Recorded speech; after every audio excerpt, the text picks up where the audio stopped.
Hello everyone, নতুন আরেকটি রেসিপিতে সবাইকে ওয়েলকাম জানাচ্ছি। আজকে আমি আপনাদের জন্য নিয়ে এসেছি ধনেপাতার বড়া বা ধনেপাতার পাকোড়া। ধনেপাতার বড়া করার জন্য এখানে অবশ্যই লাগবে ধনেপাতা। আমি এক আটির মতো ধনেপাতা একটু ছোট ছোট করে কেটে নিয়েছি। এগুলো একবারে ঝুরি করার দরকার নেই, একটু বড় করে আমি কেটে নিয়েছি। তারপর ধনেপাতাগুলোকে খুব ভালো করে আমি ধুয়ে নিয়েছি। এখন এই ধনেপাতাতে আমি প্রথমেই দিয়ে দেবো চালের গুঁড়া। আমি এখানে প্রায় 2 টেবিল চামচের মতো চালের গুঁড়া দিলাম। চালের গুঁড়া দিলে পরে কিন্তু ধনেপাতার বড়াটা অনেক মচমচে হবে। সাথে দিয়ে দিলাম স্বাদ মতো লবণ। লবণটা একটু পরিমাণ মতো আপনারা দিয়ে নেবেন। তারপর এখানে দিয়ে দেবো হলুদ গুঁড়া, এটা আমি হাফ চামচের মতো দিয়েছি। সাথে ঝালের জন্য আমি দিয়ে দেবো হাফ চামচ শুকনো মরিচের গুঁড়া। আর সাথে একটু এটাকে বাইন্ডিংটা আঠালো হওয়ার জন্য আমি দিয়ে দেবো ময়দা।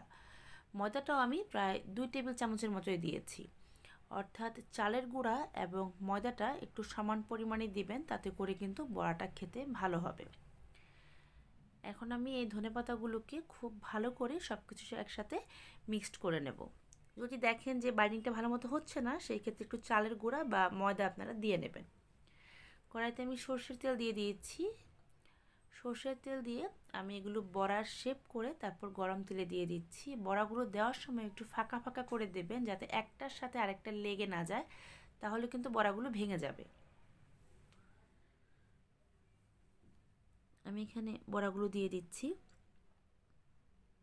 এখন কিন্তু শীতের সময় বাজারে খুব সুন্দর ধনেপাতা উঠেছে এবং এই ধনেপাতার মধ্যে কিন্তু খুব সুন্দর ফ্লেভার আছে। যদিও 12 মাসই ধনেপাতা পাওয়া যায়, কিন্তু সেই ধনেপাতা দিয়ে বড়া করলে দেখবেন ধনেপাতার যে সুন্দর একটা সেন্ট থাকে সেটা কিন্তু থাকে না, খেতেও ভালো লাগে না।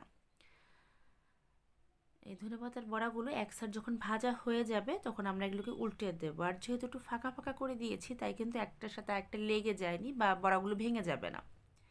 যেহেতু চালের গুঁড়া এবং ময়দা দিয়ে করেছি, এগুলো কিন্তু ঠান্ডা হয়ে গেলেও অনেকক্ষণ পর্যন্ত মচমচে থাকবে।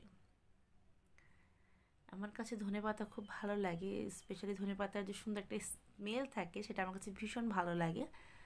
তাই যারা ধনেপাতা খেতে পছন্দ করেন এইভাবে বড়া ভেজে নেবেন। আর খুব শর্টকাট ওয়েতে হয়ে যায়, আর খেতেও কিন্তু ভীষণ ভালো লাগে।